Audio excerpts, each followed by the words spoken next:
Sociología del arte.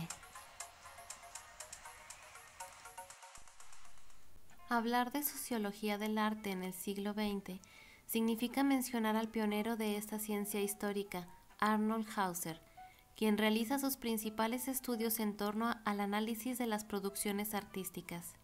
De aquí se desprende su obra histórica, Historia Social de la Literatura del Arte. En ella, Hauser deja de lado el análisis de las formas artísticas, resultado de una relación con las diferentes corrientes ideológicas que se comenzaban a fraguar dentro de este siglo, donde la relación social, económica y política se adquiere con el entorno en el cual se desenvuelve. Podemos mencionar dentro de su pensamiento la influencia de las corrientes marxistas que se daban en esa época. Por ello, su interés de formar parte de la Escuela de Viena. De aquí su comprensión del arte como un elemento inseparable del contexto histórico y social.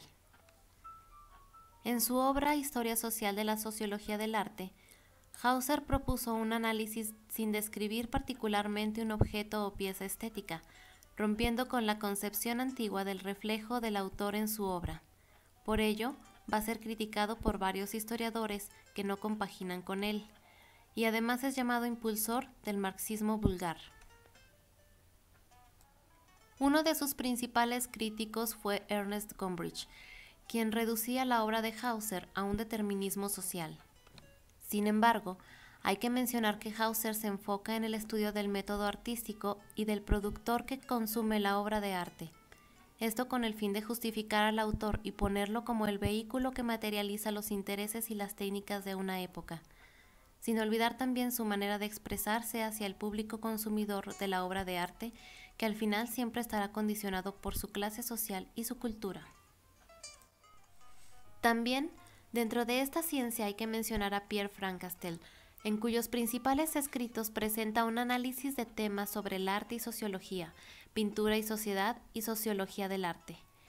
Frank Castel criticó a Hauser diciendo que generaba con sus escritos análisis superficiales del contexto histórico de las obras de arte, e intenta dar una orientación del autor hacia los objetos, como lo refleja en sus análisis de las obras de arte, donde propone una sociología basada en la misma obra. Argumenta que no debe verse el objeto como un simple dato de creación, sino como un producto de una actividad problemática. Exalta la figura del artista, es decir, su visión o concepción de la obra de arte, y expone algo fundamental para los historiadores contemporáneos, al decir que gracias a las obras más antiguas es posible recuperar y conocer aspectos significativos de las civilizaciones. Sociología del arte en América Latina. El estudio de las obras de arte como dominio específico de la sociología se desarrolla en Europa y Estados Unidos en los últimos 30 años. Esto como resultado de muchos esfuerzos por admitir su estudio aparte de la estética como una ciencia específica y formal que se estaba desarrollando, pero en su momento era desconocida como tal. Dentro de ese proceso se distingue la relación de las obras de arte con la vida social de las personas, aunque no se dice mucho de las prácticas artísticas. Es por eso que se tiene como prueba una ausencia de revistas especializadas acerca de esta temática que es la sociología del arte. También, en este siglo XXI, se nota la ausencia de esta disciplina en los diferentes campos de estudios especializados, como lo son los posgrados y pregrados. En el continente americano se ve la falta de conocimiento del arte, principalmente en América Latina. Por esto, solo se estudiaba a nivel temático como un programa más dentro del campo de la filosofía, que en el trasfondo seguía siendo europea. Con esto queda claro que las obras de arte dentro de América Latina no adquieren su verdadero valor, ya que se ve al arte como una simple representación romántica acerca de un tema. Es así como surge la reflexión sobre los artistas latinos que intentan valorarse principalmente en un espacio independiente de las demás actividades profesionales o comunes. Sin embargo, la actividad artística no puede disociarse de las mutaciones socioeconómicas que influyen dentro del campo artístico, a tal grado que los economistas se muestran conscientes de lo que significan las relaciones entre arte y sociedad. Por eso, La historia en América Latina muestra el proceso de la sociología del arte que ha pasado a través de las décadas. Un ejemplo de ello lo encontramos en la producción mercantil de los años 90, conocida como gestión cultural, que fue el primer intento de valoración del arte. En este contexto se encuentra Natalia Innick, quien en su libro Sociología del Arte da cuenta de una cierta evolución del estatus del conocimiento. Por esto va a realizar un recorrido histórico de lo que es la sociología del arte. Menciona que los primeros sociólogos visualizaron la relación arte-sociedad y siempre los referenciaron como un complemento indispensable, porque no son ciencias contrarias, sino que juntas forman una ciencia específica y muy amplia en el panorama histórico. Por su parte, Bruno Pequignot insiste en la necesidad de una definición rigurosa de lo que es la nueva ciencia de sociología del arte.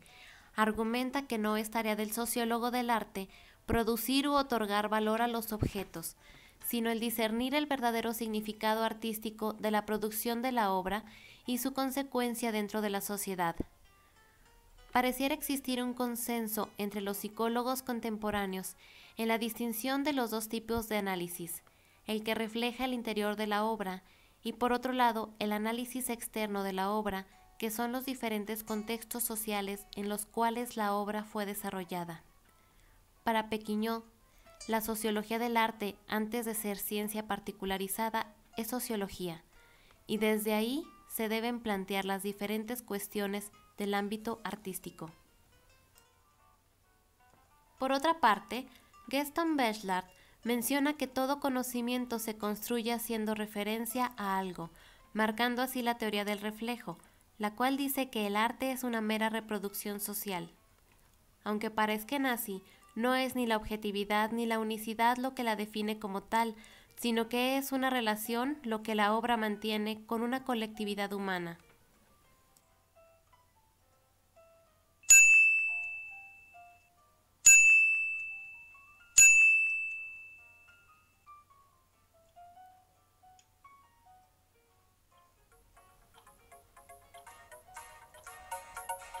Psicología del arte.